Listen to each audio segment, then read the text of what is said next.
setelah kita tahu mengenai keutamaan-keutamaan salat, kemudian kita tahu bahwa seharusnya salat mencegah perbuatan keji dan mungkar. Pertanyaan berikutnya lalu bagaimana ya caranya agar salat kita menjadi salat yang baik atau salat yang khusyuk. Salat khusyuk itu banyak teman-teman sekalian.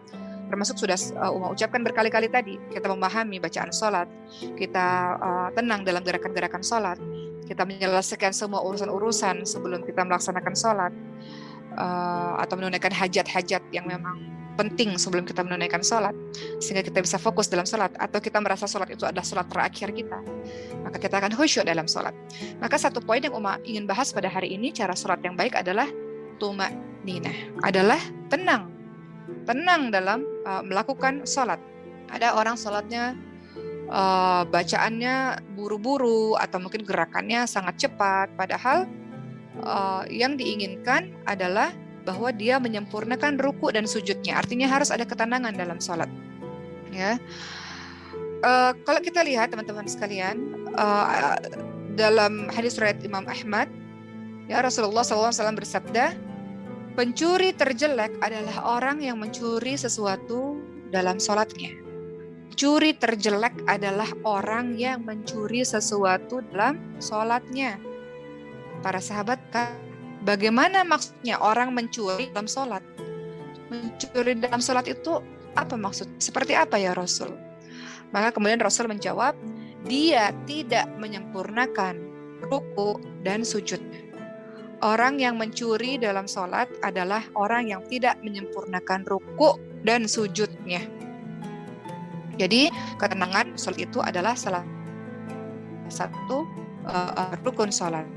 Ya, jadi kita harus melaksanakan salat dengan tenang. Atau dalam hadis lain Rasulullah SAW juga mengingatkan. Apa kata Rasul kepada salah sahabat yang juga mengingatkan untuk kita semua? Jika engkau berdiri hendak melakukan salat, maka bertakbirlah, kemudian bacalah ayat suci Al-Quran yang mudah bagimu. Setelah itu ruku, sampai engkau benar-benar ruku dengan tenang, dengan sempurna ruku tersebut. Kemudian setelah ruku, berdiri sampai betul-betul tegak. Setelah itu engkau sujud sampai benar-benar sujud dengan tumakninah, dengan ketenangan, dengan sempurna. Kemudian bangun kembali sampai benar-benar duduk dengan tumakninah, dengan juga tenang. Lakukan itu dalam salat seluruhnya. Begitu kata Rasulullah SAW. Kalau kita lihat dalam hadis Bukhari Muslim juga sama perkataan Rasulullah, atimmu ruku' was sujud. Kata Rasul apa? Sempurnakan ruku' dan sujudmu, ya. Dan ternyata pernah ada di zamannya Rasul orang yang sholat di hadapan Rasul, kemudian kata Rasul apa? Kembalilah dan sholatlah lagi, karena sesungguhnya engkau belum melakukan sholat. Kenapa? Karena tidak sempurna ruku' dan sujudnya, tidak tenang dalam gerakan sholatnya. Maka kata Rasul, ulang lagi sholatmu, engkau belum sholat, engkau belum melakukan sholat. Jadi salah satu yang membuat sholat kita bisa berefek dalam kehidupan kita, mencegah perbuatan keji, mungkar, dan mendapatkan keutamaan semua yang tadi Uang sebutkan di awal, salah satunya harus ada tumakninah dalam sholat, harus ada ketenangan dalam sholat, harus ada gerakan yang sempurna dalam. Atau kata Rasulullah SAW dalam hadis riwayat Bukhari, "Shallu kama ra'aitumuni usolli." Sholatlah kamu sebagaimana kamu melihatku sholat.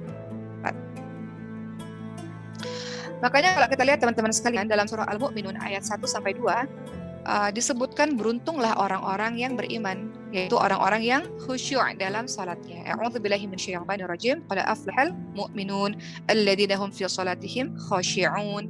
Jadi dalam surah Al-Mu'minun ayat 1 dan 2, beruntunglah orang-orang yang beriman, yaitu yang khusyuk, yang betul dalam salatnya, yang betul dalam bacaannya, yang betul dalam gerakannya, yang sempurna, yang tumakninah dalam gerakannya.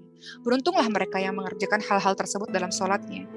Dia tidak disebut sebagai pencuri dalam salat. Kemudian dia mendapatkan keutamaan salat dengan salatnya. Sebaliknya dalam surah Al-Ma'un ayat ke-4-5 dikatakan, A'udzubillahi minasyaitonir rajim, fawailul lil musallin alladzina hum 'an salatihim sahun. Kecelakaanlah bagi orang-orang yang salat, yaitu orang-orang yang lalai dalam salatnya. Jadi dia salat, tapi justru salatnya itu mendatangkan kecelakaan baginya karena dia lalai dalam salatnya. Maka teman-teman semua, kita tahu bahwa sholat adalah penyejuk hati bagi kita. Sholat adalah istirahat bagi kita. Kemarin kita sudah membahas dalam Isra Mi'raj, di mana Allah Subhanahu wa Ta'ala memberikan hadiah pada Rasul berupa sholat. Ketika Rasul kehilangan istrinya, wafatnya pamannya, ketika Rasul dakwahnya ditolak, ketika Rasul terusir dari kampung halamannya, sholat menjadi istirahat, sholat menjadi penyejuk hati. Begitu pula untuk kita teman-teman sekalian, dalam episode kehidupan kita ada hal-hal yang membuat kita pusing, membuat kita sedih, membuat kita merasa hiruk pikuk dunia ini, kita butuh ketenangan. Ternyata penyejuk hati dan ketenangan adalah sholat. Apa kata Rasulullah SAW? Beliau mengatakan, وَجُعِلَتْ قُرَّةُ عَيْنِي فِي الصَّلَاةِ, dan dijadikan penyejuk mataku di dalam sholat. Jadi sholat itu adalah penyejuk hati, penyejuk mata. Sholat itu adalah istirahat bagi orang-orang beriman.